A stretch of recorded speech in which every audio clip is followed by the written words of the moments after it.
خود نبی پاک صلی اللہ علیہ وسلم ازواج مطہرات کے نخرے اٹھاتے تھے، آپ ان کے ناز و نخرے اٹھاتے ہیں۔ چنانچہ ایک مرتبہ حضرت صلی اللہ علیہ وسلم جو ہے وہ ایک زوجہ کے گھر سے میمونہ کے گھر میں آنا تھا، حضرت سودا کے گھر چلے گئے۔ اب حضرت میمونہ کو پتہ چل گیا کہ باری میری ہے، گئے وہاں ہیں۔ اب جیسے نبی پاک صلی اللہ علیہ وسلم وہاں سے آئے اور آ کے حضرت میمونہ کا دروازہ کھڑا، انہوں نے کنڈی لگا لی اندر سے، میں نہیں کھولتی دروازہ۔ کہا کہ دروازہ کھولو، میں آ گیا ہوں۔ نہیں میں نہیں کھولتی۔ بھائی کیوں نہیں کھولتی؟ کہا آپ باری میری تھی، آپ سودا کے گھر میں کیوں گئے؟ کہا کہ بھائی وہ باری کی وجہ سے نہیں گیا، وہ مجھے چونکہ پیشاب تیز لگا تھا اور اسی کا گھر قریب پڑا تھا تو میں جلدی سے اس کے گھر جا کے پیشاب کیا ہے، تو میں پیشاب کر کے آیا ہوں، میں اور کوئی ایسی بات نہیں، میں تیرے پاس ہی آ رہا تھا۔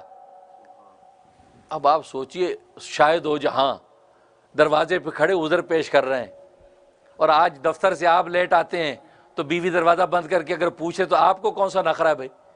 ہیں آپ تو کہتے ہیں ہاں توہین ہوگی، اور میرا گھر تو نے دروازہ کیوں نہیں کھولا، ایسی تیسی تمہاری، ابھی میں تمہیں ٹھیک کر، یہ کرتے ہو نا۔ اور کھول بھی دیتے کی کر دے ہو؟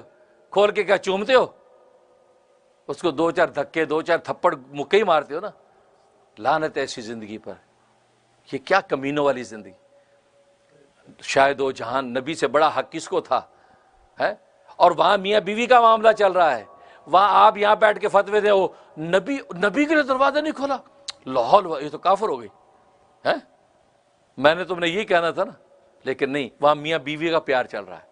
فرمایا کہ نہیں وہ پیشاب مجھے تیز لگا تھا، میں جلدی سے وہاں چلا گیا اور میں تیرے پاس آ رہا، میں نے کوئی یعنی باری میں نے کوئی بددیانتی نہیں کی۔ اب آپ عذر پیش کر رہے ہیں، جب ان کو سمجھ میں آ گیا اچھا اگر یہ بات ہے آپ صحیح کہہ رہے ہیں، ٹھیک ہے میں دروازہ کھول دیا، روزہ مسکراتے ہوئے آپ اندر آ گئے۔ اب یہ نہیں کہ اندر آ کے آپ نے ڈانٹ ڈپٹ شروع کر دی۔ یہ رسول اللہ نے یہ اپنا اسوہ یہ کیوں دکھایا امت کو؟ یہ مجھے اور آپ کو سبق دینے کے لیے۔